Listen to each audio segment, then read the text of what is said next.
I'd like to call the meeting to order. Board of Leavenworth County Commissioners. I'd like to invite everyone to stand for the pledge.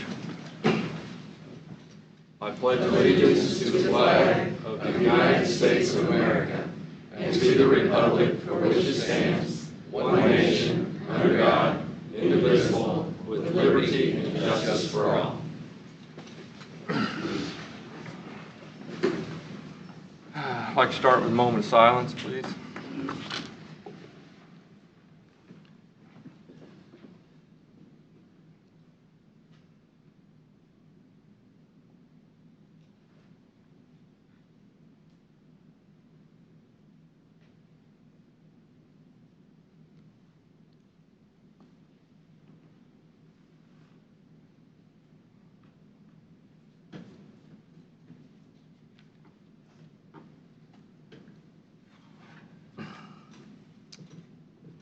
Our roll call will start with Commissioner Culberson. Here. Here. Commissioner Cos is here. I'm here. Here. Here. All 5 commissioners are present. I'd like to open up the public comment portion of our meeting. Anyone from the public wishing to speak, please come forward, state your name and address.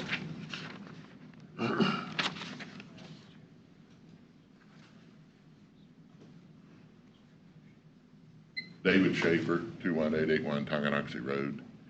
And I have a question for the commissioners. I'd like to know about the appraisal process.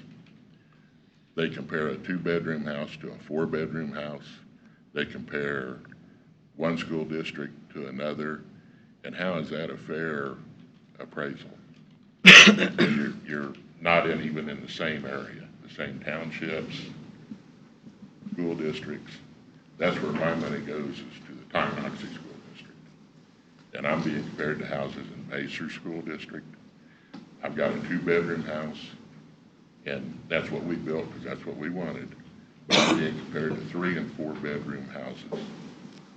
And I don't think those are comparisons because people that need a 4-bedroom won't even look at a 2-bedroom. And I think the county needs to consider comparing apples to apples, not apples to oranges. Mr. Schaefer, did you do the hearing on your? Yes. Okay. Have you had your hearing yet? Yeah, I had my hearing. I got a letter back and it just said, no, we're leaving you the same. No reasons why. And I've been up here, today's the second time I've been up to see if they found any 2-bedroom houses, because that's what he was supposed to do. And he's been out of town and now he's in meetings. Okay. But you're going to follow up with Yeah. the appraiser's office? Okay. I told him I'd be back after this meeting. Okay. Did they explain to you that they try to find 5 comparables that are identical to your house? Sometimes that's hard to do.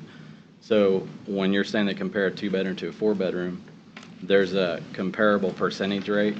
So did they explain to you that they wouldn't have used 100% comparable rate? No, I have Okay, there's a Deal you're percentage talking on there, right. So they break it down, and if the house is not exactly like yours, they use a percentage rate to say how much it is like yours. Did they explain that to you?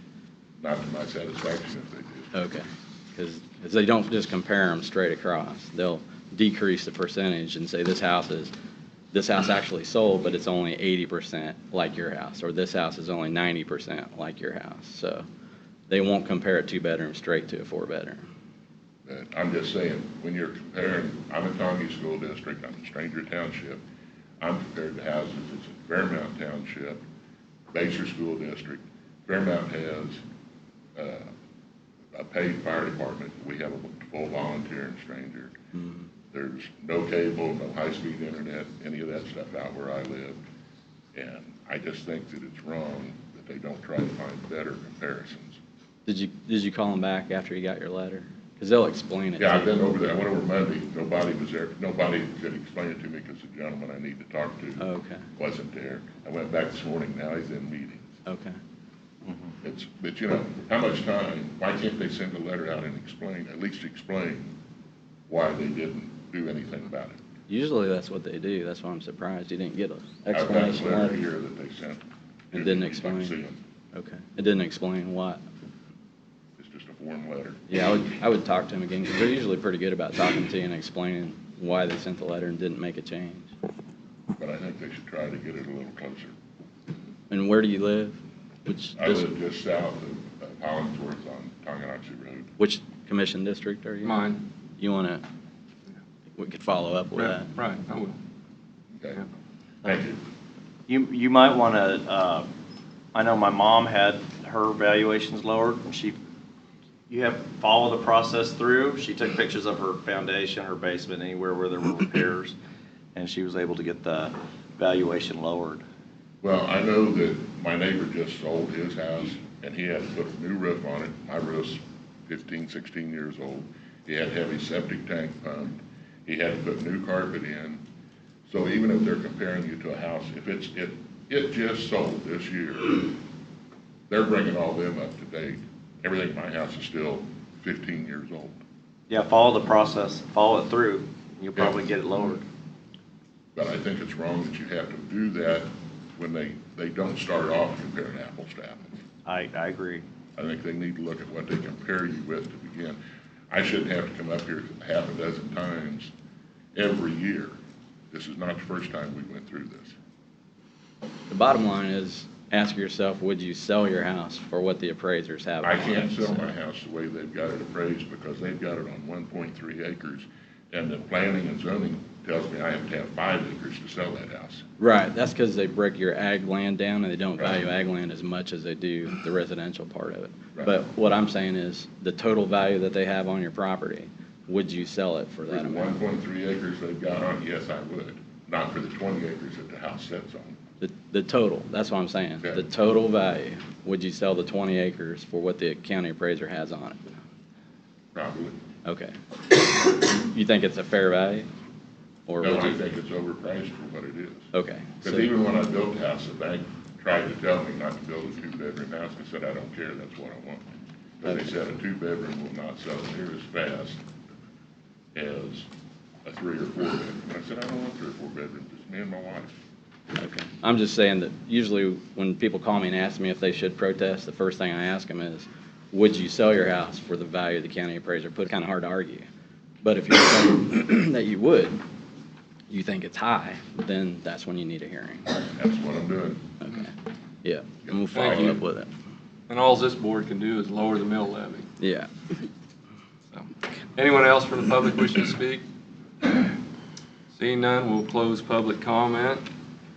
I believe I forgot to recognize all of our officials here today. I got Curtis Soroke from the city of Tonganoxie, got Mr. Vernon Fields from the city of Baser, have Leslie, do not make me say your last name, city administrator. Got Nancy Bowder here from the city of Leavenworth, and did I miss anybody? All right. We'll go on with administrative business. Mr. Lawford, you got any administrative business? I don't have any administrative business today. Okay. All right.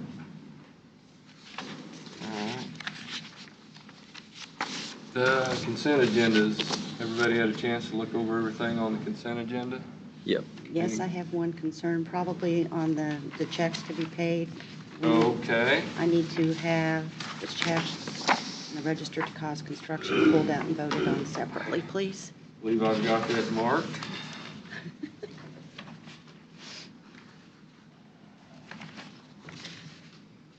I had some others, but we won't. No questions answered. The second to last page. Yes. So whoever will make the motion will have to pull that out, and we'll approve it next week. Well, we- approve we- the Well, I guess salary we We today. can approve it today, it just Separate, needs yeah. to be separate from the All right, let's consent do agenda. that. So I make a motion that we approve the consent agenda minus the cause bill from the action. Jeff, I just had one question, I'm sorry. The Omaha trucks, I just wondered if, I think there was over 300,000. I just was, 2 dump trucks. is that all it was? Mhm. Okay. Looked like I saw there We were buy 3 or the- 4 different line items, but, I Yeah, don't it's- want to take Mr. Spicklemeyer's thunder, but we buy dump trucks off the state contract. And the reason you see the different breakouts is you buy the cab and chassis and then you buy the dump bed portion of it. So that's why you see They're put both. together. okay, And then they're assembled, so. okay. But those were budgeted items, they did come in under budget. That was it. That was just almost half of the total expense. Yep. Yeah. Yeah, it's weird how they break it up in parts. Thank you. That was the only question I had. But we're able to purchase off the state contract a dump truck with a sand spreader and a snow plow cheaper than we can just go out and buy one dump truck. So, we've been doing it That's great. for, what, 10 years? Better, 12 years? Any other questions? Have a motion, do I have a second? I'll second. All right, have a motion and a second. Any further discussion on the consent agenda? Having none, voting? Aye. Aye. Aye. Aye. Or you're not voting though, right? Well, we voted I on can vote that, on the but down. now we have to do a separate motion to Oh, pay that's the right, because I cost of left the cause construction. out, yep. Okay. So now I make another motion that we accept the consent agenda for the cause bill. Okay. Second. Have a motion and a second. Any further discussion on the, taking out the cause, or Paying. paying the cause bill? Seeing none, voting? Aye. Aye. Aye. Abstain. All right. Move on. Are we ready to go into the Board of Health? I'll need a motion. I make a motion that we adjourn as the Board of County Commissioners and convene as the Leavenworth County Board of Health. Second? Any further discussion? Voting? Aye. Aye. Aye. Aye. Thank you, Melissa. Thank you.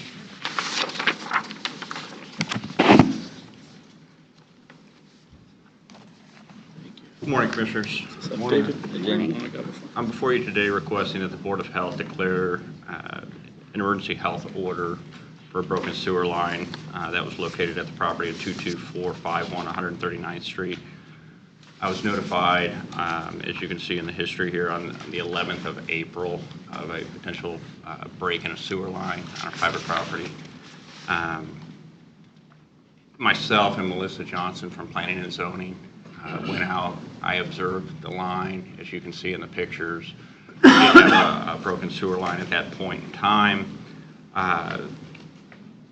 Due to the fact of raw sewage still being discharged out onto the ground, I made the declaration in an emergency setting that all repairs necessary needed to take place to stop that process.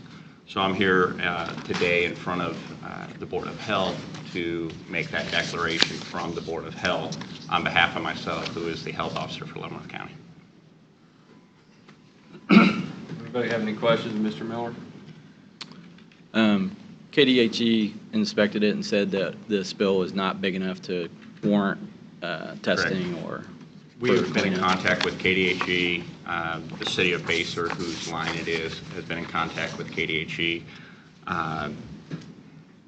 After the spill, they declared that there was no additional response needed for the amount that actually discharged out onto the ground and into the creek bed.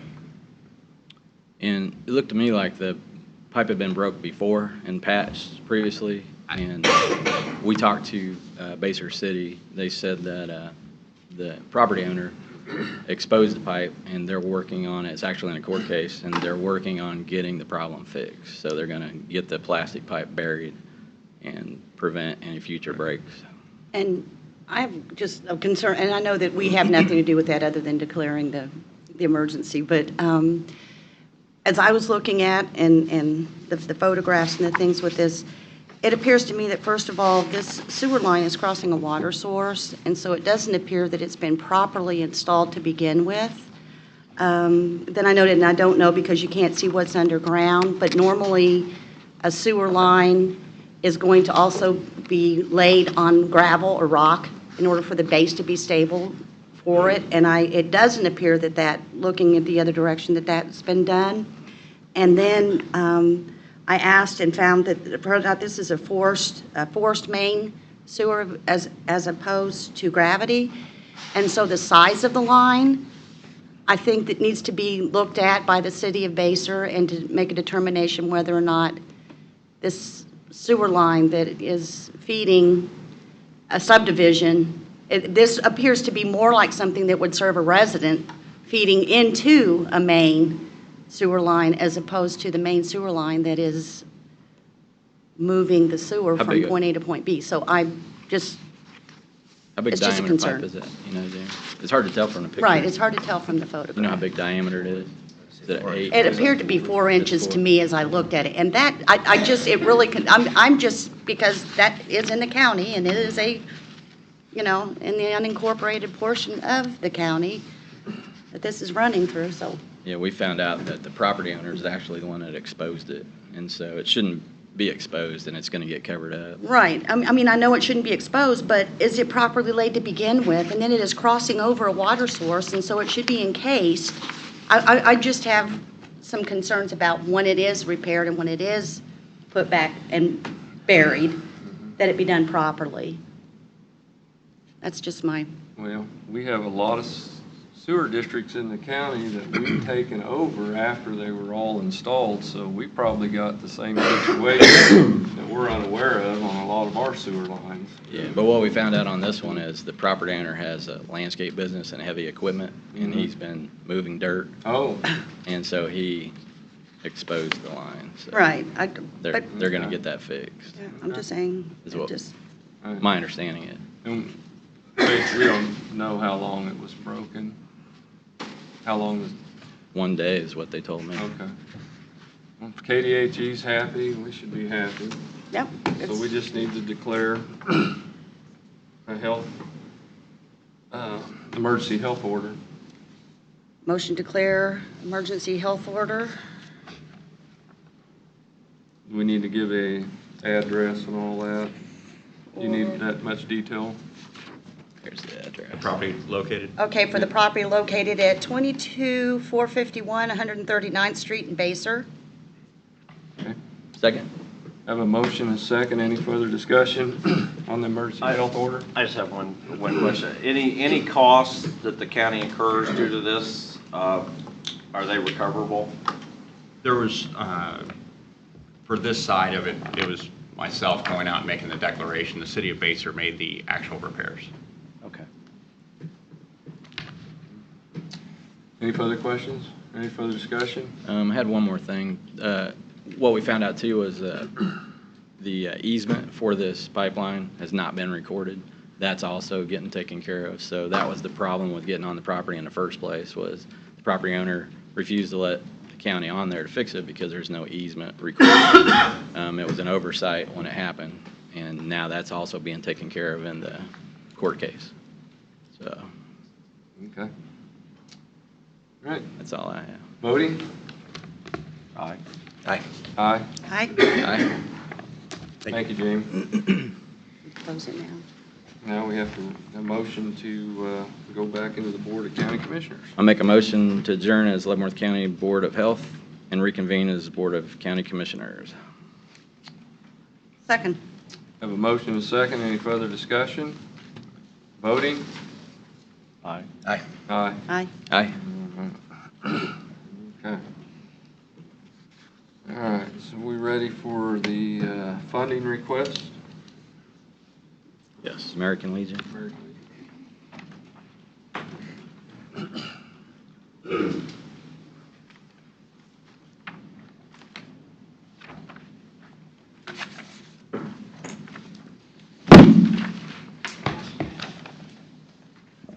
Good morning, Commissioners. I am John Bradford, and I'm joined with Tamara Sevchek. And we represent the Kansas American Legion for Lansing, Chapter 411. We're here today to request a grant, or however it's referred to, for $1,500 in support of Boy State, Girl State, and Cadet Law. In front of you, you have the worksheet that we made up. We have a total of 15 students that have applied this year to go to Boy State, Girl State, and Cadet Law. That's broken out as 5 Boy State, 9 to Girl State, and 1 to Cadet Law. Over the years, we fund this program in various ways. We do poppy distribution throughout the year at various locations. We do flower delivery for Dillon's, for Mother's Day, for Valentine's Day. We do an annual fun shoot out at Fort Leavenworth. And we have donations that are given to us to support the program. In addition to some parents actually pay for their own children to go. So are there any questions on our request? Commissioners have any questions? Mr. Bradford? That's a great program. It really is. Last year, we had our students were selected for both the governor position, the attorney general position, and Secretary of State as well, and the Secretary of State. So we did a kind of a sweep for Leavenworth County of all the top 3 positions. So Did you help them with that? We all did.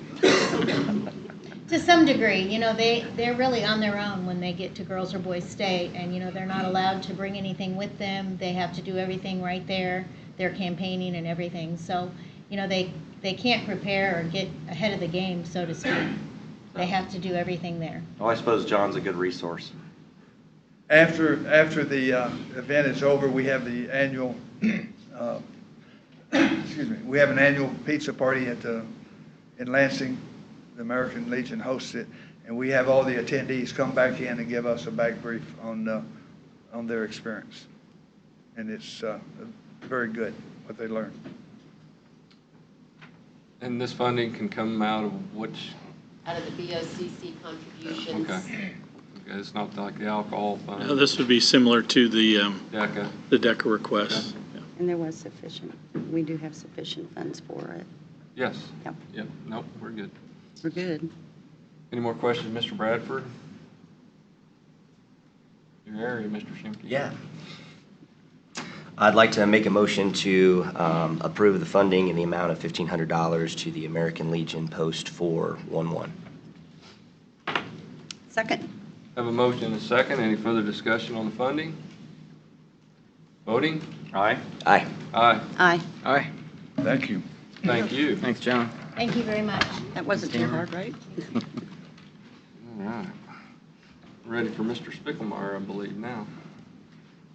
County Road 1.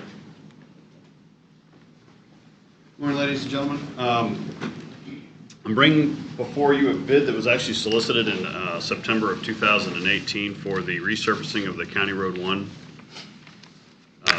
roadway. This is the 6 miles that was improved as part of the Turnpike interchange in 2006, and it is time for some work to be done on the road. They solicited a hot in-place recycle with a couple different bid alternates, and the bid alternate that I'm requesting today is for the full width to include the shoulders for the entire 6 miles from Cutler Repaving for $1,011,844.82. Happy to answer any questions that you may have. Any question, Mr. Spicklemeyer? I'll take one. Go ahead. Oh, go ahead. No, you go first, please. When they did the asphalt on all the driveways back to the right-of-way, are we still responsible for that? Typically, our line of responsibility ends at the driving surface and the shoulder in this case. Okay. Typically, like an entrance permit that you get, you know, we provided that asphalt just as a means to, you know, improve the area in there, but it is my understanding that Leavenworth County is not responsible for the asphalt any further. Our typical driveway entrance permit section shows that the drive line and shoulder would be the end of our responsibility. I didn't know if there was some kind of a deal made when they acquired the right-of-way for the project. Each one of those deals was recorded as a separate entity, and we can dig through there if there was any special consideration. There are some driveways that were significantly reconfigured during that project, and maybe there was something, but typically that is not our standard of practice, mostly because at that point we consider it the owner's property and therefore responsibility. Is this I know I talked to Mark, but this bid was held open. It was supposed to be done last year, but now they're doing it, but they're letting us have the same price. That's correct. And they're getting us on the schedule. And I think one of the more critical issues to consider is we would like to get this done this year, just because it's due. And I think the opportunity to get the road surface this year is going to be more beneficial. We considered some other alternatives, but we were worried that we would lose the bid schedule for this year, and I'd rather not winter it one more if we don't have to. Other thing, just to point out, Mr. Spiegelmeyer did check into what some of the early bids are coming out for different applications on this year, and reviewed with our consultant and felt that price point wise, this was beneficial to the county to take advantage of last year's bid on this, that we didn't believe we would get a reduction in pricing going out for bid this year. And I'm just curious, why wasn't it the contract awarded last year? I'm just wondering if my understanding is that we only received a single bid. Is that correct? Yes, there are only, this is a hot in-place recycle versus a traditional mill and overlay. There are only a couple contractors that actually have the capability to do so. This is a very prevalent practice in Sedgwick County, Kansas. I did talk to the Sedgwick County engineer and the project manager that manages it. So I can't speak to what happened in September or in October, but other than maybe it was just there's been a lot of So transition. it was, excuse me, I'm sorry. It was bid in October. I'm just trying to get the history of this, and then I had a couple more questions, just. It was bid earlier in October, I believe. I can't remember. It was early fall. Okay, Oh, I no, thought it was- that was, I that, thought it was earlier than that. Maybe we talked about it. I think you guys had talked about it, but I don't think the bid occurred until, and that's why the contractor, my understanding from being at the bid opening, wasn't able to do it last year. I mean, the timing, and so.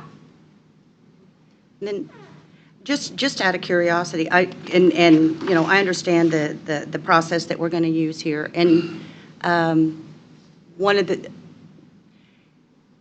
there's like Little Joe's, there's other contractors that can do the milling and then, laying asphalt that are local contractors that operate out of our county.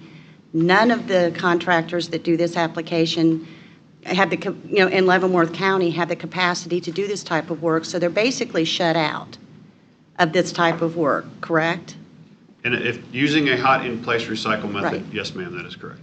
And so you recommend that this is a better process than doing the milling and paving, just, I'm only making this recommendation because I know that this is probably the most cost-effective and the fastest solution at this time. I do not know that we would consider another hot in-place recycle project moving forward. I guess some of it will depend on the performance of this application. Sedgwick County is very, very happy with the way it's going, but again, it's a different process than, I know KDOT doesn't typically use this. They did experiment with some warm in-place recycle up on, I think it was K192 10 years ago or something like that during the budget shortfalls. right. So this is a less expensive process, even with the limited competition that comes out for, pricing and bidding on the application? After review with our consultant, we feel that if we were to delay it, that we have the potential to incur more cost. Okay, I'm just trying to get my question. I mean, I just have several, concerns. Sure, absolutely, and I'm happy to answer any. That it just feels to me like we have made a determination to use the asphalt application on our dust abatement. So that would indicate to me that we're going to have companies that are within the county presently that are capable of and might be able to add to their scheduling, do bidding, to to provide asphalt or to do the laydown of asphalt because they're going to be in the county for the next however long. 100 years. No, so it just, before, I vote to move forward with this, I just want to feel satisfied that all of the other options have been weighed and it's been determined that this is the best course of action. It is my recommendation to move forward, considering the timeline, schedule, and the fact that we have current hard numbers on the process. There is a 1-inch overlay, so there is the potential for asphalt sales within Leavenworth County. Okay. From our existing asphalt plant that may be, the location of this close to Lawrence and That would Overland probably Park. be more with Right, but Superior or Ham or whatever. There But are- I'm just saying, I'm just saying, just to make sure that we're giving opportunities for the contractors that are in the southern part of the county who have businesses that might be able to bid on and benefit from this type of work, are not shut out with the ability to bid it. Because it wasn't, that, I looked at the bid sheet and it's kind of like, there wasn't even an option on the bid sheet to do that type of application. So I just And was. that's absolutely correct. It was bid as a hot in-place recycle. I don't think that Mr. Spickelmeyer is saying we're married to Right. this process. We're just saying that this is the process that was identified in bid. We have the numbers, we have a schedule, we can move forward and get it done. But if the commission would prefer that we go to put this back out for rebid, that certainly doesn't cause any heartburn, other than it delays probably getting this maintenance coat put on for another year. We may still get it done this year, but there's that potential. So again, if the commission would like for us to put this out for bid, we've already talked to our design engineer. They can amend their agreement with us and probably have something done in the next, I don't remember if they gave us a date, Mike, but I was thinking it was probably like a 60 days for Yeah, them. it would be fairly and expeditious. then out for bid. So we'd certainly be happy to do that as well. Just at this time, with evaluation, we thought this would be the quickest route to a completion, and given that it was really last year's project, we thought that might be a good idea. So, but definitely, if the commission would prefer we go out, we could certainly do that as well. So if we relit the bids, you think there's a good possibility that we would not be able to get it done this summer? Yeah, I think that at this point, that a good possibility is hard to quantify. It's hard to say. It's not a particularly complicated process, but KDOT let all of their 2019 bids in March. Typically, you like to get your contractors lined up earlier than later. And I do apologize for bringing this, forward. I'm really just trying to get things off the list, I guess, so to speak. Just, things that seem to have been lingering. I'm just trying to get them moving forward. I would like to see County Road 1 surface sooner than later. Could it make it another winter? Potentially. Could we find that the other winter is even more destructive? Potentially. There's a lot of variables between here and there.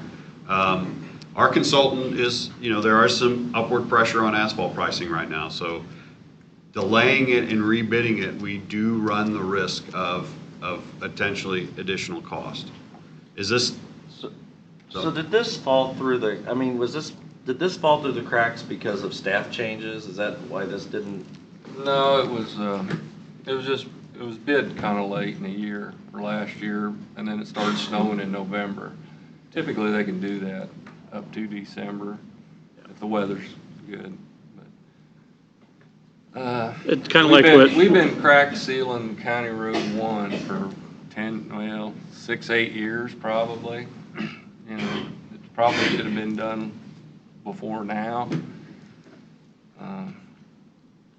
Maybe if we would have done it 6, 8 years or, well, not even that long ago. We could have done it with wasn't that an 1.5-inch overlay on the design part of it, that we could 1.5-inch overlay it before we had to mill and overlay it again.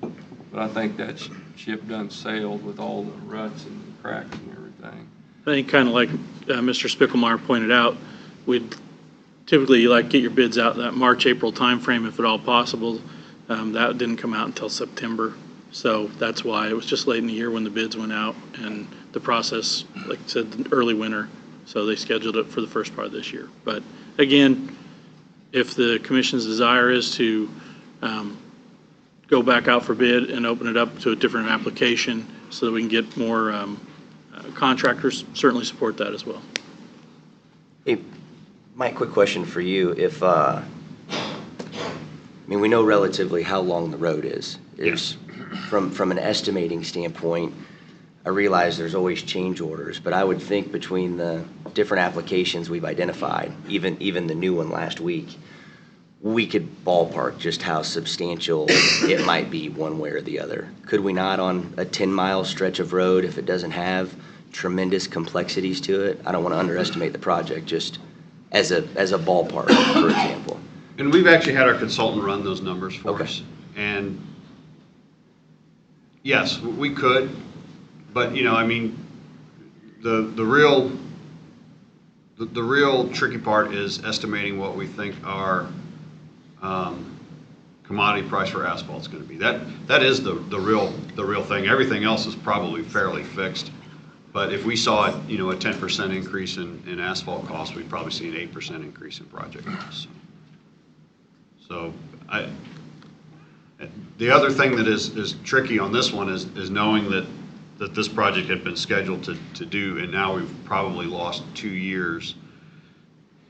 The real concern is if we have another rough winter and we've got a lot of cracks in there, that we could find ourselves having to do more than a traditional mill and overlay. If we lose more than the top 2 inches of structural stability of that roadway surface, then we're even more expensive. So, Well, I think part of the understanding for us is if it's 8% or 10% higher cost to that 80 or 100 grand or whatever the amount ends up being, how does that stack up against the maintenance and the longevity of the road? And I'm sure the consultant's doing some of that work with you, but I think for us, especially those of us newer, we've just not been educated or brought along in that process to realize what the savings are or aren't, I guess. And I was thinking even last week, this newer application that you guys were talking about, you felt a lot more confident in the speed of which it could be completed. So again, I'm just wondering if it's faster, does that allow for? That wouldn't be applicable on this project, though, because it's an existing paved Right, road, okay. and we have to mill the top layers off of it, so it would be, it's a different process. But yes, understand what you're saying. That process will be faster, but it wouldn't be applicable on this project. Right, or the timelines of the applications that are. So if we were to switch, as Vicki was asking about, I guess, if that's any faster, much slower. Well, you'll probably spend $25,000 to $30,000 minimum of crack sealing this year if we delay it. I don't think any crack sealing got done last year because they thought it was going to get Redone. Right. And I think the first estimate I had, it was just an estimate, I met with a representative from Hams. Probably in 14 or 15 was going to be between $800,000 and $900,000 just to do an overlay at that time. And I think it's gotten considerable worse. The ruts and the humps and the overdigs on the boxes have settled, stuff like that. also understand this process has a 1-inch rejuvenation and then a 1-inch overlay. A traditional, to use the term mill and fill or the mill and overlay, would have a 2-inch mill and a 2-inch overlay. So therefore, there's even more asphalt costs. So the asphalt commodity prices does affect a traditional mill and overlay a little more. I think this is also was meant to be a little bit of a cost savings, but ladies and gentlemen, I'm good with whatever. This was on my to-do list, and I'm trying to get one more item off my to-do list, so. So you said that you kind of ran the cost if you did it. Is it comparable to this? Well, the consultant ran the cost, and knowing that there's upward pressure on asphalt pricing, we think it could be a little more expensive. But to give you a hard quantifiable number, Commissioner Shimke, I apologize, I don't have that with me today. Okay. You want a motion? Any more discussion? I just wanted to say, just from past experience, I think this is a lot of maybes, and I think putting it off, maybe we'd get a cheaper bid if it went back out for bid. I'm pro going out for bid. I'm the one that made the water districts mad for trying to go out for bid on everything. So I agree with going out for bid all the time, but I think in this case, we might be looking at, the saying, a nickel holding up a dollar. Maybe we'd get a lower bid, laying the top asphalt, but maybe the asphalt prices will go up. Maybe next winter will be worse and we don't get it done this year. There's too many maybes. I don't think you'll get it done this year. I don't think so. That's just my opinion. And that's what I'm saying, another I could bad be wrong. winter. By the time you said 60 days to get a Yep. bid document ready, then 30 doubt days it, for a too. bid. I doubt it too, and another winter will cause more damage, and then you're looking No, at they'll have to do maintenance this year. the cost, yeah, and then the maintenance costs that you wouldn't have to do if you go ahead and do it. So I think there's more things leaning toward, the money's covered in the budget, correct? It is my understanding that this is residual money from the Sales tax. original. Yes. We do have funding available. And, I feel this is a needed maintenance to protect the investment the taxpayers have already put into County Road 1, $120 million. If you figure that local taxes and federal and state, there's, you know, I think this is a needed maintenance cost, so. I think there's the other concern of what we're going to be able to complete on the maintenance schedule anyway, right? I mean, we've There. got a lot more than we originally budgeted for. Yeah. correct? Yes, sir, there is. Yes, sir, there is. Talking about it doesn't get it done though. Yeah. So. Well, like I said, I'm for mill and overlay. I mean, I know that works. Seen this process done before, and like Mr. Spicklemeyer said, KDOT used it quite a bit there, what, 09, 10, 11 in there when they were having some budget issues. So, And I've just seen it a lot of times where we put something on hold and ended up costing us more money because material prices went up, labor prices went up, have a harder winter, so more damage gets done. So that's my 2 cents. any more discussion? Then I'll entertain a motion.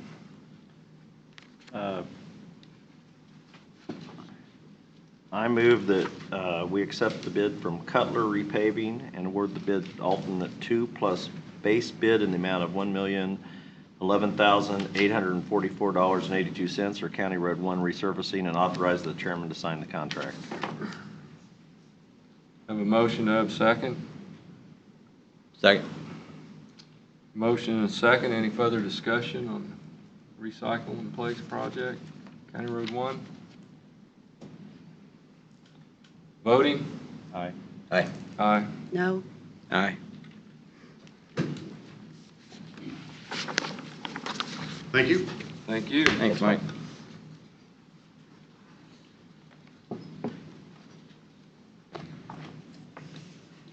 All right, we're ready for the County Road 1 land use study. Mr. Joseph.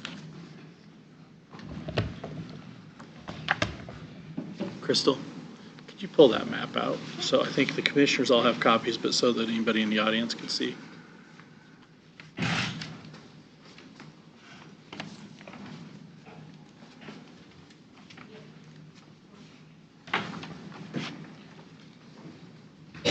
Good morning, Commissioners. Good morning. After waiting for 13 years, the land use planning process for County Road 1 is done. So we have 2 options for you. And the process itself took 1 year. The county spent $15 million on that roadway, and the intent was to bring some benefits, economic development to the county. So the 2 options we have is, one is the highest and best use for the entire corridor, which includes a lot of commercial and industrial zoning land use. And the other option is just to leave it as it is with a small change in a couple of intersections. And I'll let Crystal go through the process in detail. But once this plan, either one of these plans are adopted, we have to go through and change our zoning regulations to include some of these uses. Like right now, we don't have a mixed use category in the subdivision regulations, so we have to include that. And then also, I want to remind you that there is a moratorium in place in certain areas of the County Road 1 corridor, and it's going to expire in I think April 30th is the date. So if we adopt the land use plan today, then we can also withdraw the moratorium. With that, We're I'll about turn to it- break a record on land moratoriums. I guarantee. Typically, 5 years is a moratorium, I guarantee. lifetime moratorium. Or what? With that, I'll turn it over to Crystal. Good morning, Mr. Chairman and Commissioners. As Mr. Joseph said, about a year ago, we started the process, the County Road 1 land use study. We partnered with Bureau, and the purpose of that process was, of course, to bring in the public, specifically the public along County Road 1. We formed a stakeholder committee. We began having kickoff meetings. I believe our first kickoff meeting was held in Tonganoxie on May 2nd, 2018. And we had a public open house. At that public open house, essentially what we did is we showed the existing conditions of the corridor. The existing conditions of the corridor, of course, are very agricultural and rural. At that meeting, we invited the public to provide us information about what they would like to see at County Road 1. Their preferred future, be it residential, industrial, continued farming, commercial, whatever that may be. We gathered that information that we received at the meeting, and we began to refine and develop a plan that we took to our stakeholder group, which was about 50 members of our stakeholder group. We provided them the information that we had received at the open house meeting, and we began again to refine that information and to get additional input, and then to explain the process of what would need to happen in order to get moving on down the road with them, with some of the different things that they had proposed. At that meeting, there was quite a bit of talk about just leave it alone, but then as we began to explain the substantial investment in the moratorium and the need to develop this corridor, they began to understand, and we did still have a little of, hey, let's just leave it agricultural, but maybe we could have some commercial, maybe we could have some industrial. So then staff, along with Vireo, we took all of that information and we took it back to the drawing board, and we just again began to refine the pieces of the puzzle. And then we went back to our stakeholder group and said, okay, this is, we started to develop a picture. That picture included concept A, that I believe everybody's familiar with. That is, of course, the highest and best use of the development in that area and the best way to recoup the amount of money that has been invested in County Road 1. And then there was concept B, which had a little bit of development, but was primarily leave it as agricultural and let's just keep things as they are. We also began to develop some guidelines for what development should look like, which is what Mr. Joseph was talking about previously. We would need, as we move forward, we will need to adopt these guidelines and incorporate them into our zoning and subdivision regulations for the corridor.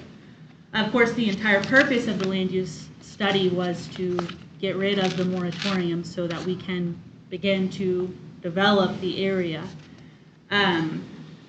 So we took all of that information back to a final stakeholder meeting, and we had positive feedback on both of the maps. I mean, to be completely honest, there were a number of people who said, I don't want any change, I just want it to stay exactly what it is. But we had several other people who said, hey, it looks like there's a lot of potential.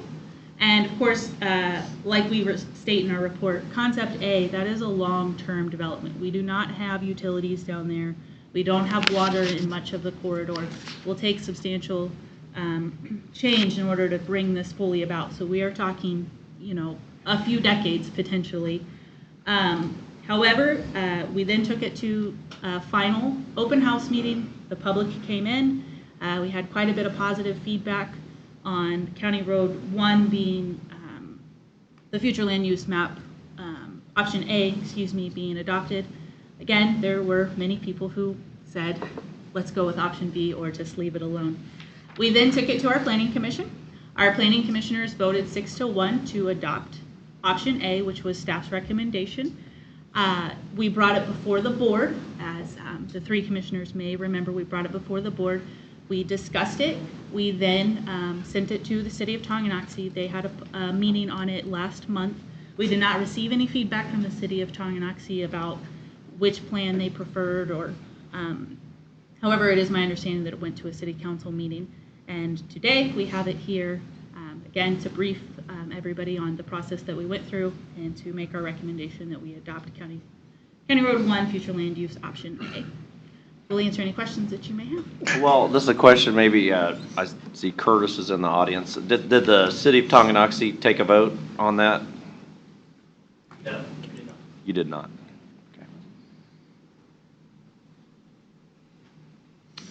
Okay.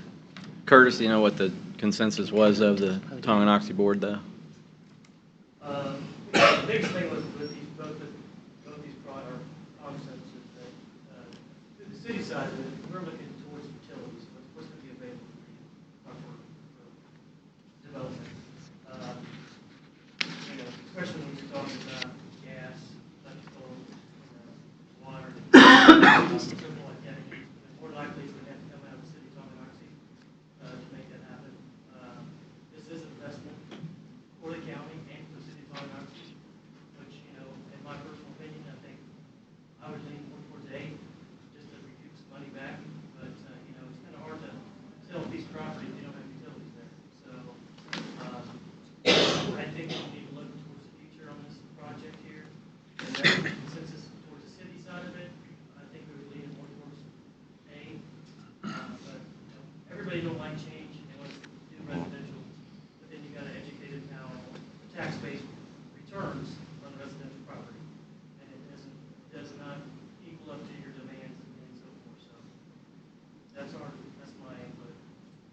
Crystal. Under the Leavenworth County Comprehensive Plan, it says that Leavenworth County will marshal our abundant human and natural resources to improve the quality of life to all our citizens.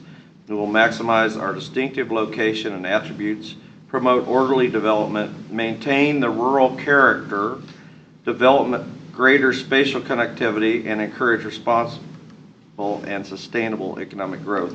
That's in the 2008 Comprehensive Plan. Do you think this Concept A comports to that, especially the part dealing with maintaining the rural character? I believe that's one part of it, and it also talks about the economic development of the county. And this area was chosen to be the economic development area for the county. So I believe that that was the intent when the road was put in. So I believe it meets the criteria. So you think it matches what? So that you read that when you guys were developing that, that's something you were looking at. And Yes. I know a lot of the landowners said that they work about how they wanted their zoning to be. So you did make an effort to do that. Yes. So Folded a lot of letters. I think that how much have we spent? 22 million? 24 million total. 24 with million. KTA. Oh. It'd be hard to recoup that in residential and agricultural. Yeah, it'll probably take decades and decades even if we adopt the Plan A. And we're getting ready to spend another $1 million on it. Yeah. On the road. Yeah. Yeah. So I think the Plan A is a real compromise, a reasonable compromise, It's allowing people to maintain their rural character of their land, but it's also allowing the industrial park to develop and city of Tonganoxie to grow at a reasonable rate, and that's my 2 cents. I just wish this land use study would have been done prior to selecting County Road 1 as a turnpike interchange. Mm-hmm. There may have been another location Right. on other land use studies. Mm-hmm. Crystal, do you know the vote was 6-1 in the county commission board?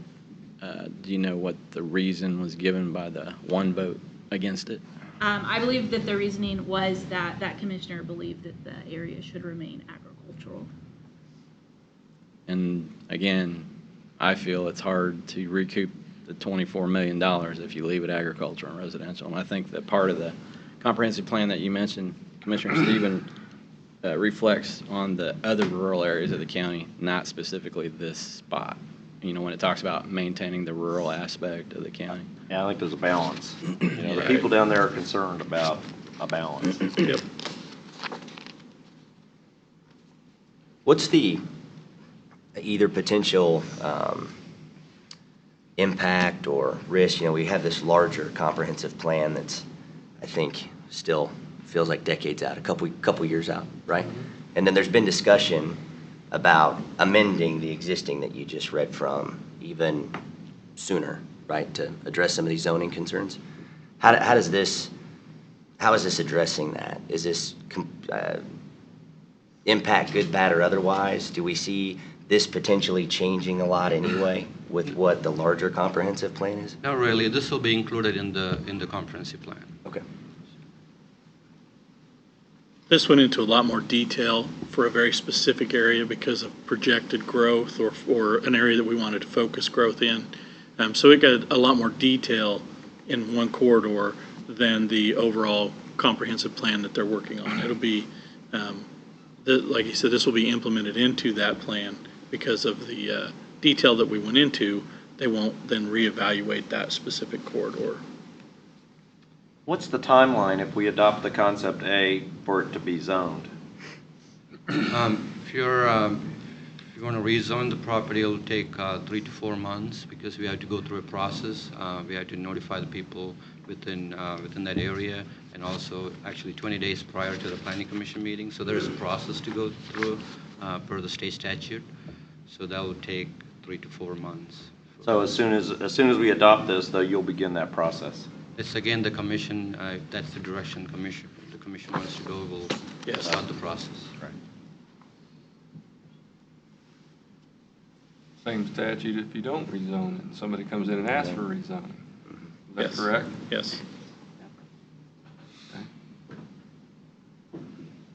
Any more questions, Mr. Joseph or Crystal? Anyone want to make a motion? You have a public hearing Oh, on we this have to do one. a public hearing on this? Public hearing. All right. Well, we'll open up the public hearing portion of the County Road 1 land use study. Anyone here from the public wishing to speak in favor or in opposition of the County Road 1 land use study? Seeing none, we'll close the public hearing on. Thought we had one. I thought I had two. County Road 1 land use study. We'll return to regular session.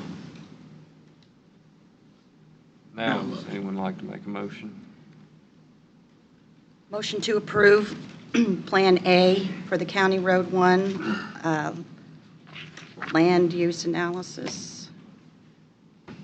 I have a motion. Second. Motion and a second. Any further discussion on the County Road 1 land use study? How many months would you say you went through as far as gathering information and communicating with the public and visiting with stakeholders? So our first meeting was May 2nd, and then our final public meeting was September 26th. So during that time, we had several meetings, lots of phone calls, media releases and such. So for about 9 months or so. And we've had at least 3 meetings since then, Yeah, counting and at today. least 3 since then. And they were well-attended meetings, Yes, they were. so. Do all the property owners agree with concept A? People that own the property? All of them? I would not say that all of them agreed with Concept A. There were many who did, but there were certainly some, as I said, who do not want any change.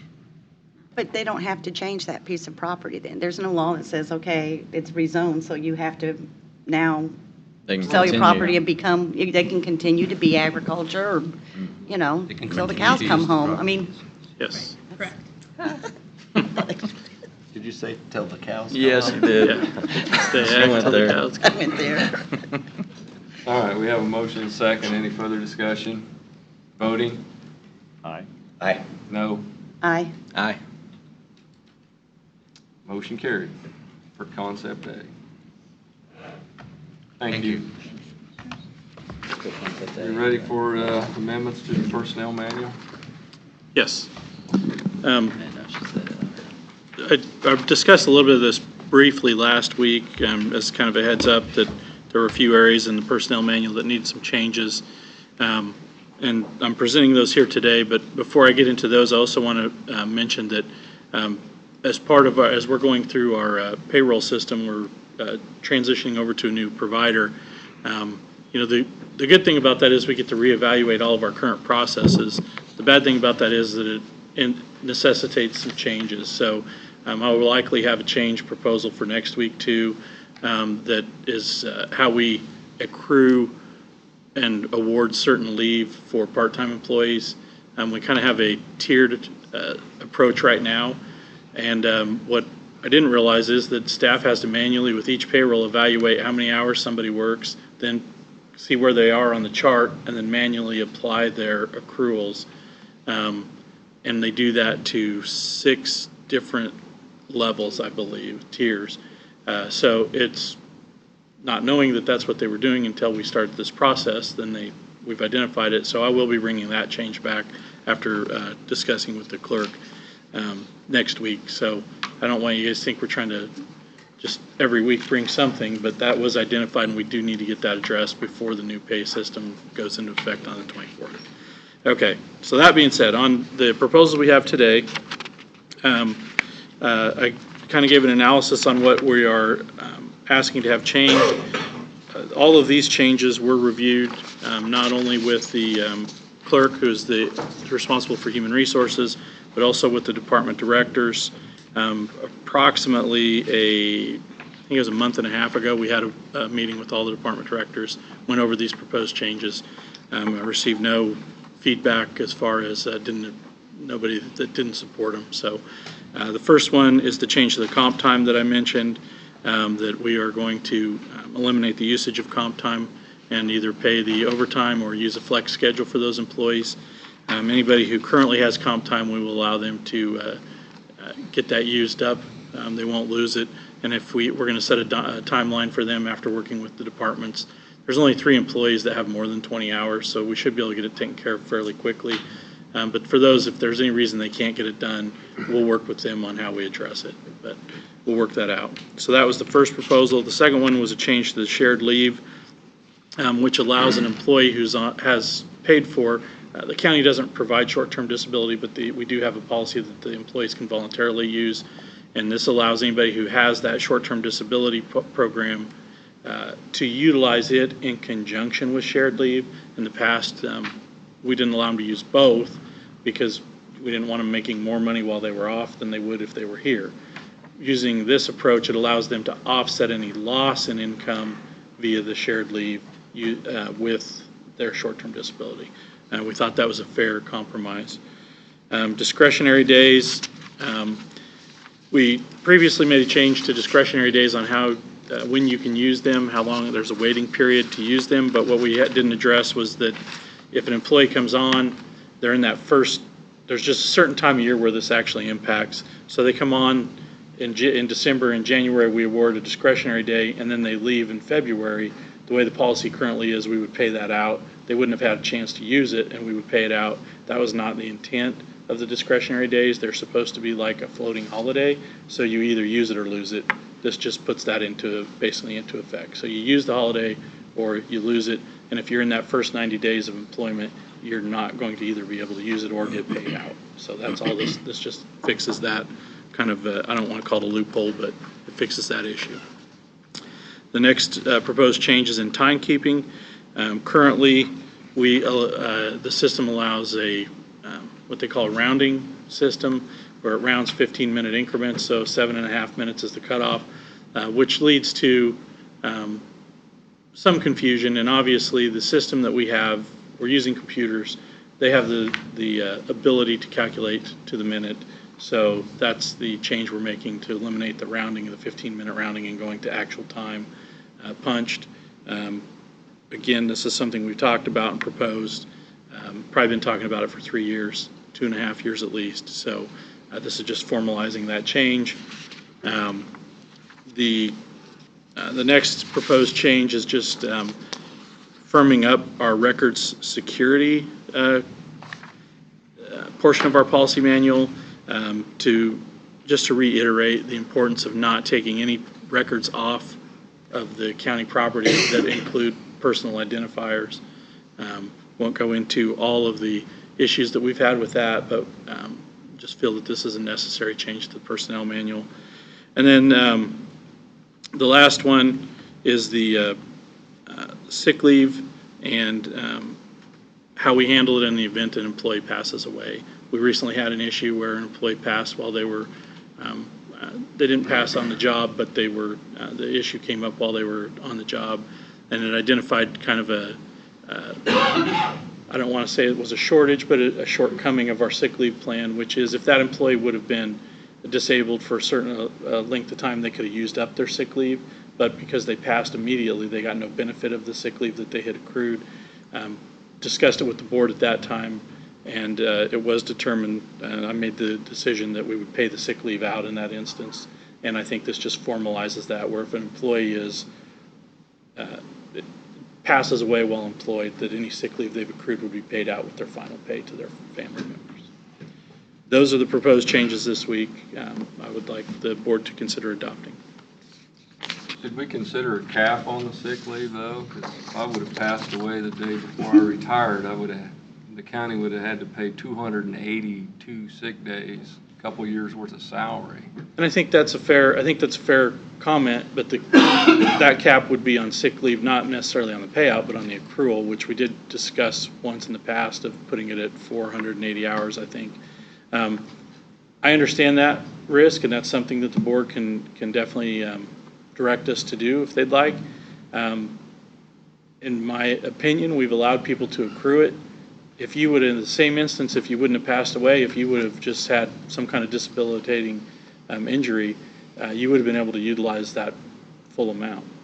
So it still would have been a risk and exposure to the county. In my opinion, you earned that 282. Yeah, I understand that, but So- it's kind of an insurance too. I mean, I never worried about not being without a paycheck, and I was lucky enough to get through without any major illnesses or anything, so I won, but Yeah. I think, I want to make sure the county always has sick leave. I don't want to see us price ourselves out of the sick leave business either. I don't know, I don't have the history that maybe some do on how often this might happen. Right. Hopefully it doesn't Hopefully there's happen. In 30 years, in 30 We don't years, want I've only that. seen it We don't happen want that. I'd twice. rather go to retirements and funerals. Yes, so, but that's definitely something, if the board would like us to also then look at something with some kind of a cap, we I could do just that threw too. out But there just for discussion. In 33 years, I've only seen it happen twice. Have you seen it happen more than that, Janet? So that's not really an issue. Record security, I think, is pretty important. Where are we at on our records? Because I would sure like to know where a copy of my driver's license and social security card went. Mr. Chairman, members of this commission, that is an issue that is currently being looked into. I would suggest it be best addressed in executive session at a later date. Okay. Any other questions on the personnel changes? I do have one question. How often do you revise or review the entire personnel manual, or is there a process for that, or what is Yes. the? So as we identify, like, sometimes we adopt policies, and as we're applying them throughout the year, we identify shortcomings in them, and we bring those back. If we feel it's an immediate need, we'll bring them back at that time. But annually, we do a complete review of the manual and bring any changes back at that time. So at least once a year, it gets a complete review, but throughout the year, if we identify any issues, we Is try to that bring done those at a back. certain time, at a certain meeting that you have with the? We do have a committee that we meet with to go over those changes. We went in depth about a year and a half ago. We went in depth in it and went page by page with the committee, brought that changes back to the commission at the time. Some of the proposed changes were adopted, some weren't. And then we're now about a little over a year since that process occurred. But we've started the complete review of it. These are just some of the changes that we've identified, and since some of them coincide with the new payroll program, we felt that it was important to get them now and get those addressed so that the new payroll system could deal with it. And Public Works was okay with the comp time removal? Yes. Okay. There was, I don't know that, kind of like your County Road 1 usage, I don't know if everybody who lives there supported it, but the majority of the people understood the need for it. Well, And it really is you kick the can down the road when you use the comp time, because sooner or later, they have to take that time off, and so you're going to have to cover them when they're gone then, too. well, I know just my experience out there, it was kind of nice when toward the end of the year and you get a snowstorm and we're low on money. It was nice that they took comp time instead of overtime. But it seems like the last few years we've had here, so I always believe we ought to spend that money down if we collected it from the taxpayers, but And it does get spent. It I goes know to it the gets cash spent, carryover. it gets and rolled spent, over. It yeah. gets spent on the roads, I understand it, but $1 million carryovers, you're talking about could have reduced a mill levy. But, yes, sir. Chairman, members of this commission, I have reviewed these proposed changes with Ms. Klaczynski and Mr. Lawfrey. I think they are needed, and Commissioner Stephen, the change in your personnel policies, and they're policies that you set, they're not laws, but they do reflect the laws in some cases, and particularly with respect to the change regarding comp time, I would fully urge this board to, if you only adopted one of these changes, adopt the policy with regards to comp time. The Fair Labor Standards Act, which controls a lot of the issues that are involved in comp time, is subject to reinterpretation by the Department of Labor at times we know not when. And I really believe that eliminating comp time reduces the risk of the county ever falling afoul of the Fair Labor Standards Act and facing the penalties that follow. Any questions on the personnel policy changes? Well, I'm just trying to understand the comp time change exactly, because speaking from being the department head of a small department for a lot of years, comp time really helped my department out, saving the county money, because we wouldn't pay it out, we would trade it for time. And I agree with everything on this list except the comp time, because I'm trying to understand exactly how you're going to treat comp time from now on. We won't use comp time. It will, the employees will either be paid overtime for the work that they do, or they will use a flex schedule, which says, you know, if you work an extra hour tonight, then you take off an extra hour early tomorrow type of thing. And see, that's why I like the comp time we had before, trading time for time, because then I didn't have to change my budget to pay them out. But you trade the time for time and a half, and eventually the employee does take the time off. So there's loss of productivity while they're off. So I don't, there are certain departments that they have to then turn around and cover that shift, so we end up paying time and a half twice. We award time and a half and time off, and then pay time and a half for somebody to come in and cover for that person. Yeah, I get it.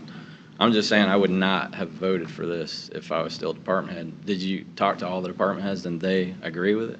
Yes, I talked to all the department heads. I offered them the ability to respond and reply. Okay. Some of them said, you know, it's something we'll have to work out. We haven't had to in the past, but there was nobody that said it was insurmountable. Okay. If all the department heads agreed with it, then Again, I'm fine with it. nobody came back with this is a deal breaker type thing. Yeah. So, Well, go ahead, sorry. some of them said, you know, it's new. We haven't had to deal with it before. We'll figure it out. I was only going to recommend or either propose that, given we have a couple of past county personnel on the board, that we maybe have some dialogue about it as a group before approving it, given, again, if we still have questions. I don't know how time sensitive it is, but I would think to get your feedback. Private sector is usually going to be more rigid. That's why I brought it up. Policies rather than less. I'd rather get feedback from those that have been employed by the county. Yeah, and that's why I brought it up. I know being a small department is a lot different than having a lot of employees. Things just work differently. But if all the departments agreed to it, then. And like I said, as long as you got the money in your budget to pay the time and a half, it's not a big deal. But yeah, and being a toward small the end of the department year in with a small Public budget. Works, when you could get a big snow starting in November and all the way through, but I guess that'd be our problem anyways. Budget shortfall that come to us, we take care of it. Yeah, that's the only question I had. And I agree with Mr. Lawfrey, because when time comes to take that comp time, we did have employees off. We still had to, perform our duties. And I'm glad to see we went to a different software for our payroll, because the last one was a piece of junk. I had an employee that was actually here 10 minutes more than 8 hours every day, and the way it rounded shorted her 15 minutes every day. And we had to go in and manually fix that every day. So that's how this last system worked. That's all I have. Any further discussion on these policy changes? So you would rather have a discussion about it first? That would be my recommendation. I would make that proposal for us to have that. And you were going to be coming back to us with? Well, what I would say on that is, that's why I brought it up last week, was to give you kind of heads up on the comp time, because there is a time-sensitive nature to this.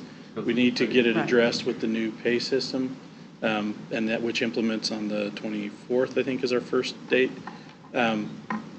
because of how we address that comp time. Because if the board would decide that they were going to keep comp time, then the new system needs to be set up to allow and accrue the comp time. If we're not, then that's a step that we can avoid. Since only public entities are allowed to use comp time, private entities can't, it's a unique feature in the payroll software. 95% of the customers that they deal with don't even allow comp time, so they have to create a special rule in our system for it. That's why we were trying to get a decision made on it. What's the date of our next meeting? The 24th. 24th. And you need this by the 22nd? Well, the 24th is the day we start clocking into the new payroll That's system. So. I'm okay with, like I said, he's offered a flex schedule. And I would have voted no, being a county employee, passed. But that would have just been one, and if all the other departments say okay, then I'm okay with it. I mean, how complicated is it? I mean, if we decide to do it at a work session next week, it's just a matter of. Well, it's complicated. It's a pretty big deal. No, It is a big deal, and we ran a report of everyone who has comp time. And we specifically talked to those departments of the employees that had comp time. It's not something that we took lightly in bringing to the board. There was discussion had with those department heads. And it was agreed upon with any of the department heads or elected officials that we could move forward with dissolving comp time. We talked to the sheriff, we talked to the county attorney, we talked to Public Works, Council on Public Works. Aging. I mean, The departments that use it, we discussed it with them specifically. yeah, it was not, we just didn't pull it out of our hat because of implementing something through Paycom was something that we took seriously with the employees and the department heads that had accumulated some comp time. And I won't mention which departments, but two of the departments actually said, thank you. This helps us because they have a fight with some employees now that they would prefer not to use it. Right. So Big departments. They're both big, weren't they? Yeah, I can see how big departments would like this. Small departments, not so much. But if the majority likes it, then I'm fine with it. Okay. All right, any more discussion? I'll entertain a motion if not. Motion to authorize 6 amendments to the personnel manual as submitted. Second. Got a motion and a second. Any further discussion? Voting? Aye. Aye. Aye. Aye. Aye.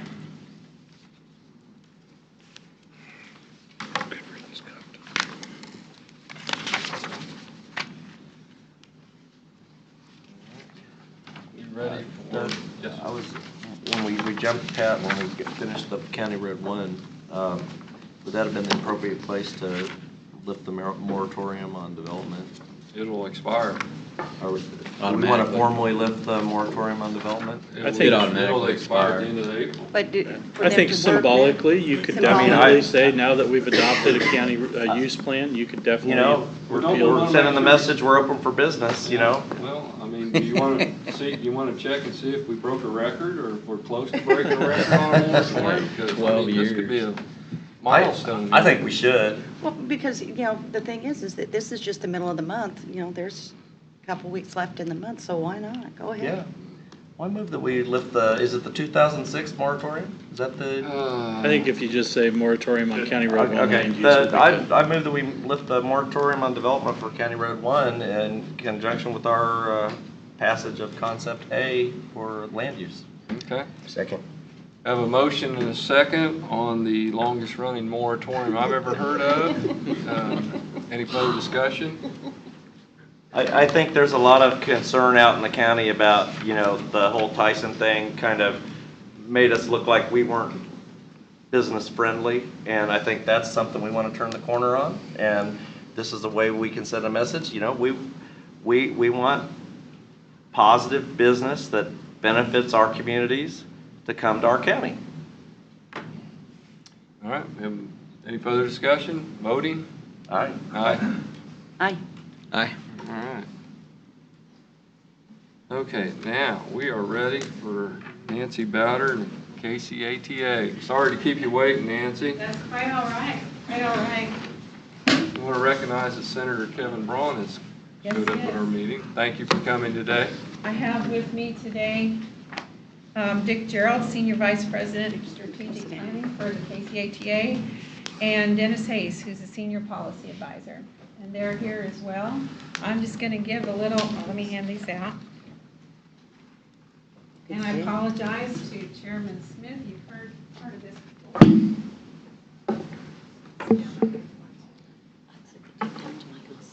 Yeah. Thank you. You don't want to take a seat there? Go ahead and have a seat.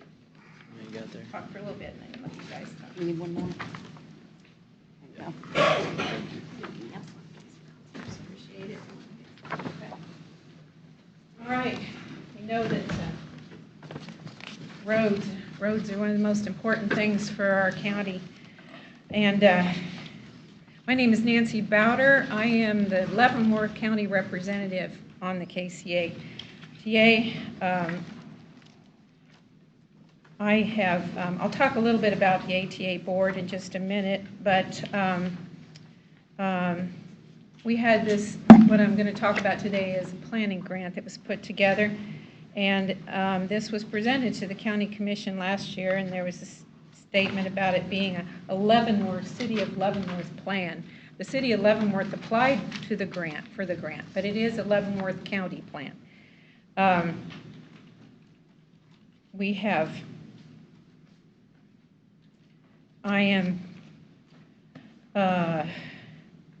Sorry, I get nervous when I speak. I'll settle down here in a minute, especially I've been thinking about what I wanted to say today.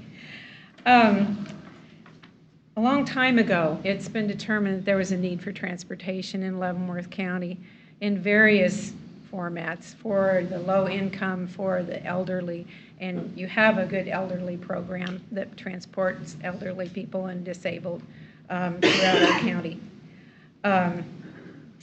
I work with Prestige Home Care. I do patient visits and quality assurance visits all over the county, so I see the need for transportation to the doctor, transportation to work.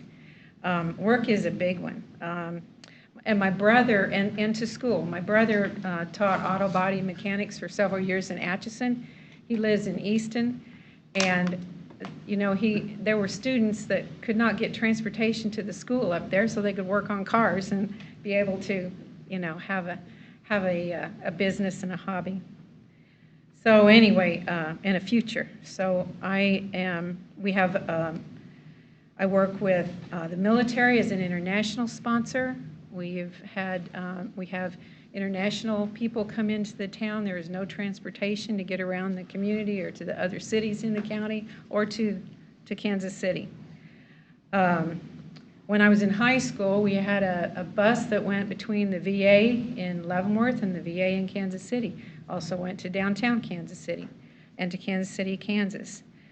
What I would like to see here going forward is, as you look at the planning on your roads, that you look at opportunities to include transit in that. So when you do your design, that you design for possible future transportation. I would also like to see us get together with all the cities and have a planning group, a group that would work to look at options. And there are many options in regard to transportation. About 5 years ago, the Sisters of Charity did a community needs assessment. At that time, I was on the United Way. I worked for the United Way. There were agencies, churches, there were employers, businesses, the business community, and they all expressed as the needs in our community, number one as being transportation. I visited transportation symposiums in the Kansas City area to look into it. I met with members of the Kansas City Area Transit Authority and Mid-America Regional Council about doing a study, and then worked with the city, and Mary Dwyer is here. She was primarily responsible for her department for getting a planning grant to look at a possible plan for Leavenworth County. And on the next page that you have here, the Board of Commissioners, the ATA, what it does, and I'm representing the county on the ATA, is are three counties on the Kansas side, 3 counties on the Missouri side, to talk about regional transportation planning and to actually run a regional transportation program. And I'll let Dick talk more about that because I'm ignorant on that. Still learning, sorry, still learning. The brand is called Ride KC, but the various areas, he will talk about the expansion of that, and I'll let him go to that part. Our existing service on the next page, like I said, we have the Council on Senior Transportation, but currently there is no public transit service in Leavenworth County.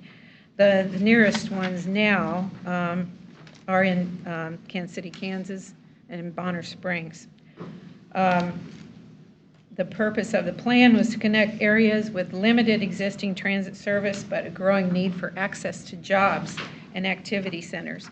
We've just added in the city of Leavenworth 4 new hotels, and there no transportation from those hotels, basically. So there are so many different people who are needing the transportation. We had some advisory committee meetings. We set up, there was a group that was set up throughout the community. Some of them are here now. And they represented agencies throughout the Leavenworth County. We had several meetings. We had an online survey. The online survey, there were 9,241 responses, and we reached 5,500 people through social media on this issue. The potential riders were identified as workers, low-income people, students, persons with disabilities. They talked about ideas for service types, being connected from city to city, being connected to the legends, being connected throughout the city of Leavenworth. The city of Leavenworth was really seen as one of the largest needs of areas to get people to and from the store, to and from the doctors, and just around town.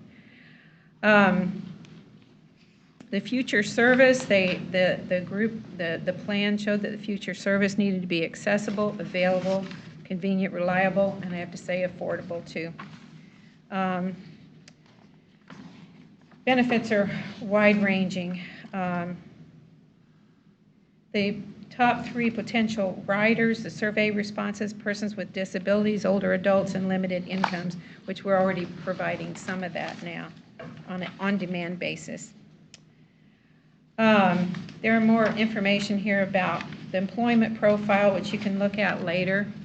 The commute patterns, we've got about 10,000 residents who work within Leavenworth County and 20,000 residents that work outside of Leavenworth County, and 7,700 non-residents who work within Leavenworth County.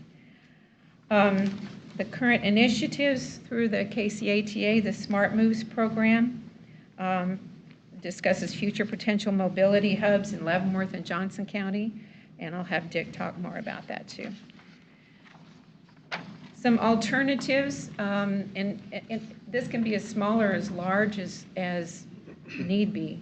You know, I mean, it can be just a basic program. The Leavenworth Intra-Community Circulator, which is about a 10 square miles on demand throughout the city of Leavenworth. Flex routes can operate in smaller vehicles in smaller areas. Interconnectivity routes, we provide regional connectivity.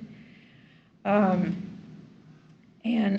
then connector routes, interconnector routes and connector routes to the Kansas City area. The next page I have on here just some ideas on some costs, but I'll have Dick talk more about where the money comes from as well and how that would, but anyway, it can be as small as or as large as, like I said. But a 60-minute service connector route to Kansas City would average about $225,000 a year for cost, whereas a circulator flex route within the city of Leavenworth would be closer to $400,000. And I'm going to let Dick talk about funding. Is that okay? Sure. Okay. And about expansion on this. Well, the cards I gave you are kind of interesting because they have provided the ATA in the Greater Kansas, in all of their services have provided 880,000 free veteran rides last year, and that was provided through a federal grant, state money, the VA Medical Center, and the Kansas City Area Transit Authority. So that is just one of the programs they have. There's another program regarding students. Kansas City, Kansas Community College is involved in that, and I'm sure because they also have programs here, they would be involved in that here as well.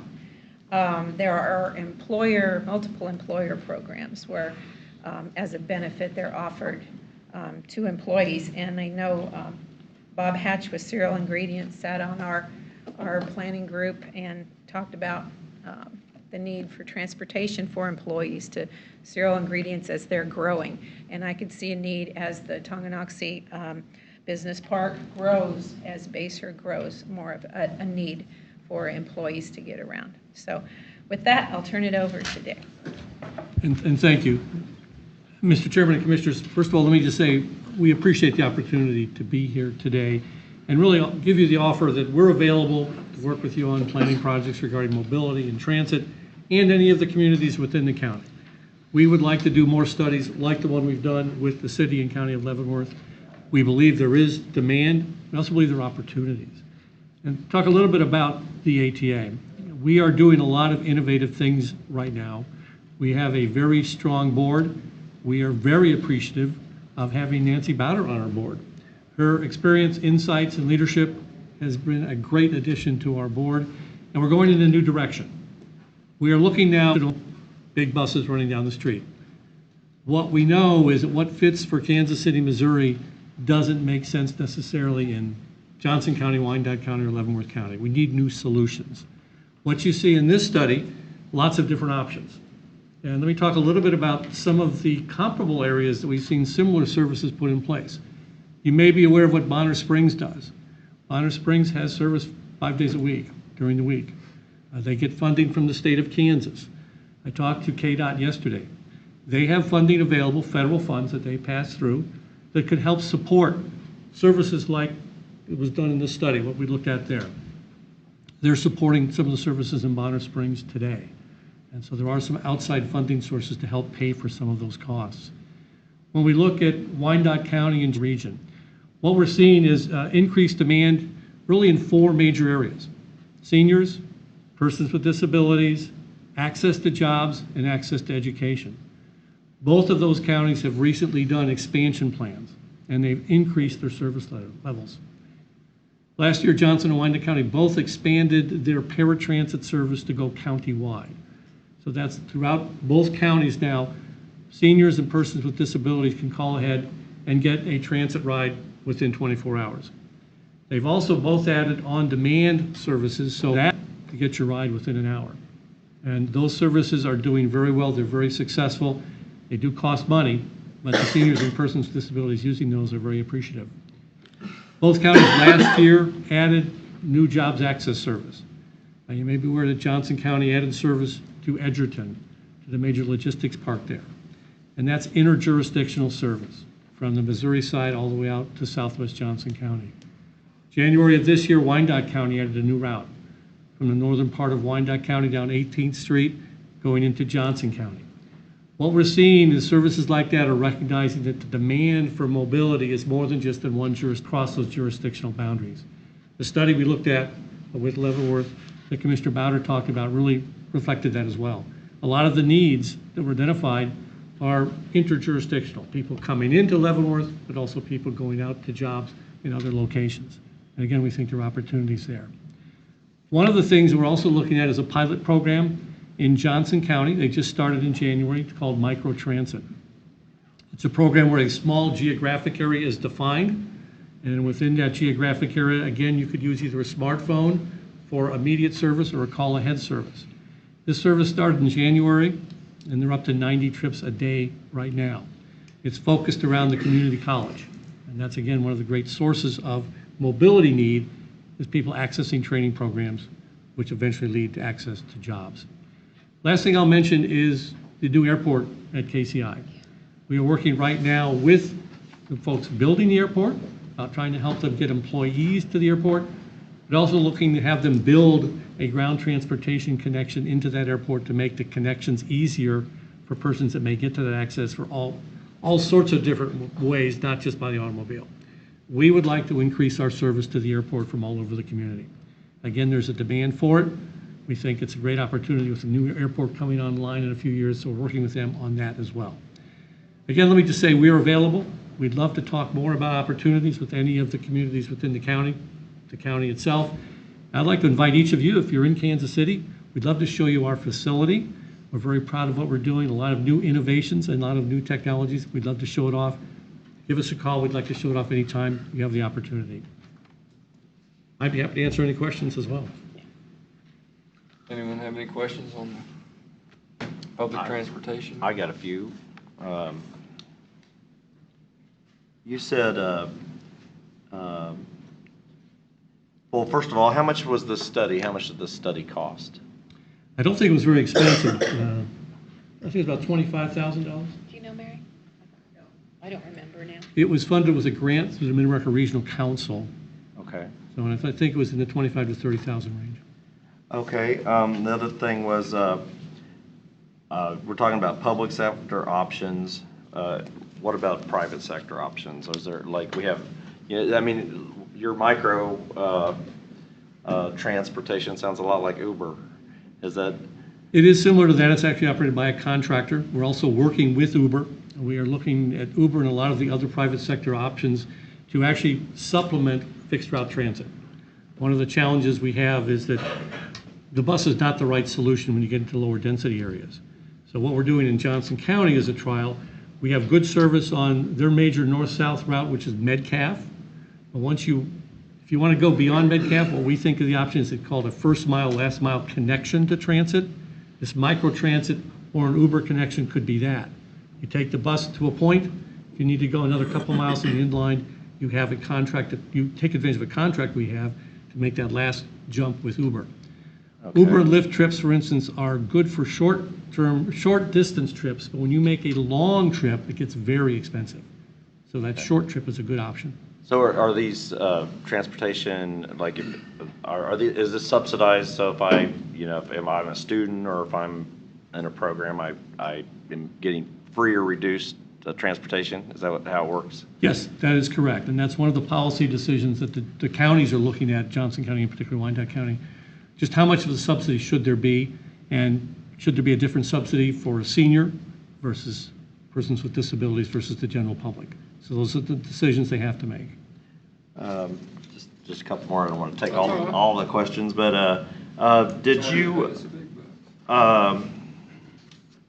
where do they stop in Bonner Springs? Where does it, I don't know. It's a flex service, so I think they cover most all of the city. It's operated by Tiblo Transit with an agreement with the city. I know they have a bus stop at downtown. Yeah. I just didn't know where it was. Also, like one of the things, like have you looked into like consideration of light rail and that kind of like actually infrastructure out to the airport and that kind of thing? Is that something that your organization is looking into? We would love to do light rail or a streetcar extension to the airport, but at the moment it is extremely costly. So we're not studying that option. It has been studied in the past, but we're talking potentially $1 billion option to get from downtown Kansas City to the airport. Be a fantastic thing to have if the money was available. Mm-hmm. I mean, like California and some of these states have gotten this high-speed rail funding and they've gotten federal funding, and I just wonder if we get neglected on some of the, the funding from the federal government. The one they got to pay back. Yeah. The train to nowhere. We certainly believe that we do not get our fair share back when it comes to public transit. Like we feel about from the federal government. Mid-America Regional Council. That's all the questions I had. It looked like on the funding that 70 or 80% cost share with KDOT. Is that all the other counties that you mentioned, are they receiving similar cost share? So KDOT will provide up to 70% of the operating cost of services like this. It depends on how much money they have available. They do have funds available. It could be up to 70%. Do you guys know what percentage those neighboring counties you mentioned are receiving? It varies based on the type of service, and I don't know the actual numbers. But based on this, we needed to apply last fall? Yes, that's right. So it might make sense to apply this fall? Like, how does that? There's another round coming up this fall Yes. for the year that begins next July. Okay. Well, I think we need to get together with all the cities.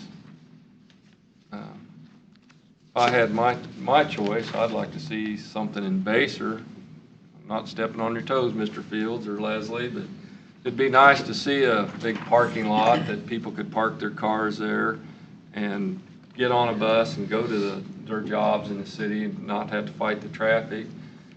And I think it's very important that we do come up with some kind of a traffic or a public transportation plan to score higher when we apply for funding for projects. I agree. So, I mean, this is something, there's more to it than just the public transportation part of it, I think.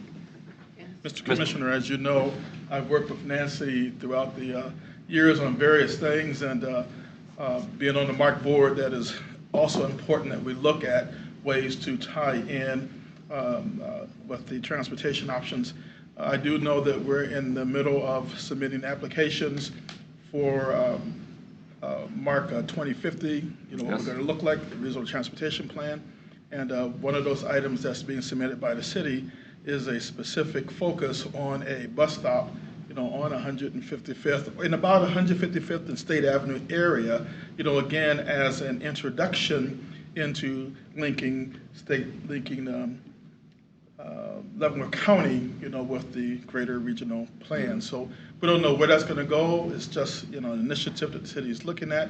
They've asked me to continue to reach out to invite the transportation people to come and make presentations to the city. Okay. Thank you, Vernon. Yes, Yes, if I sir. may, Mr. Chairman, just a brief comment. Being in local government and county government for more than 30 years in my career, I found your discussion of economic development and Leavenworth Road, County Road 1, very interesting. Just point out to you, many of the economic development agencies that are working in trying to recruit new jobs to their communities are finding a major discussion point being transportation. We were really dumbfounded when we were asked to come to Edgerton after they built the logistics center and then found they had a transportation issue that no one had anticipated. So I would encourage you to consider strongly as you work economic development issues along County Road 1 to give thought and consideration to future adaptation of public transit. And don't think of a big blue bus. That is not where we're going in the future. Your question about Lyft and Uber, we don't consider them disruption. We consider them complementary to what we're trying to provide the communities that we serve. Thank you. Thank you. And as far as the airport goes, I mean, that's a big topic that the executive director of the ATA has been talking to the command at Fort Leavenworth about, because Fort Leavenworth is considered one of the largest users of the airport, and how can we provide, and as they're designing the airport, there have been a lot of discussions on providing transportation to back and forth to, including a transportation option to Fort Leavenworth. So that's a big deal as well. I mean, that comes from the other side. But I know that Leavenworth, the city of Leavenworth, has already made the decision that they want to start looking at something here because of, as we found for the need is the biggest in Leavenworth right now. But it's a whole county project, and I would love to see, like what the chairman said, a group come together to study it with the engineers from the different cities and different people and whoever would be involved in the planning of something like that. And when are we going to do this? As soon as possible. I just want to get you guys' blessing before we start. Well, I'll be there. I can't speak for anybody else. That would be great. I mean, I think it's important. Because of the application deadlines and stuff like that. And like I said, I'd like to hear from the other cities like Tonganoxie, even Linwood. Linwood's got K32. People drive to the city to go to work. And I'm sure ATA, Mid-America Regional Council, will help any way that they can too. Just want to make sure. Facilitate this. And you said the KDOT funding is basically, KDOT's just a pass-through for federal funding? Yes, they have some federal funding that's specifically designed for counties like Leavenworth and throughout the state. I would participate. All right, we got two. Yeah. And I think we're looking at another line item on our work sessions, get with the cities and talk about it some more. I think it'd be very important to have Linda Law too, and on the Right. Council on Aging. Absolutely. Yeah. Absolutely, definitely. Because I think they would fit in just like he's talking about Uber. Actually, Continue to be part of the bigger process. Council on Aging has a public hearing today at 1:30, I believe, for input. So it's out, am I right on that? I don't know.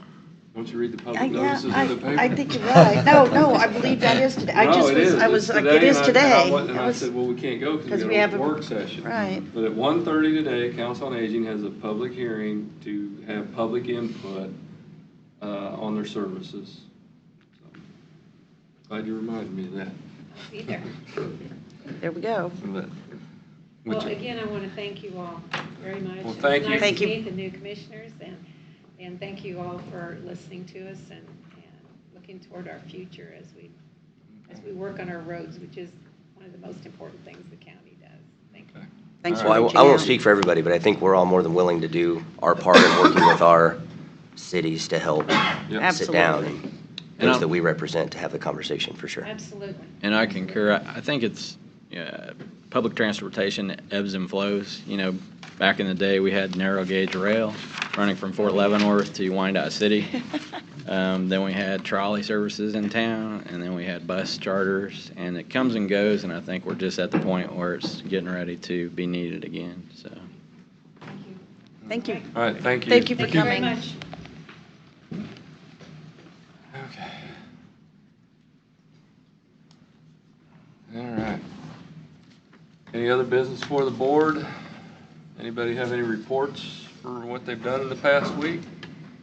Went to the Linwood City Council meeting last night. Well, good for you. Talked about response times for the public safety and the new school and various like planning commission issues. Okay. Well, we went Thursday and did the Oh, yeah. voting on tables at the Child Abuse Yeah. Prevention Council.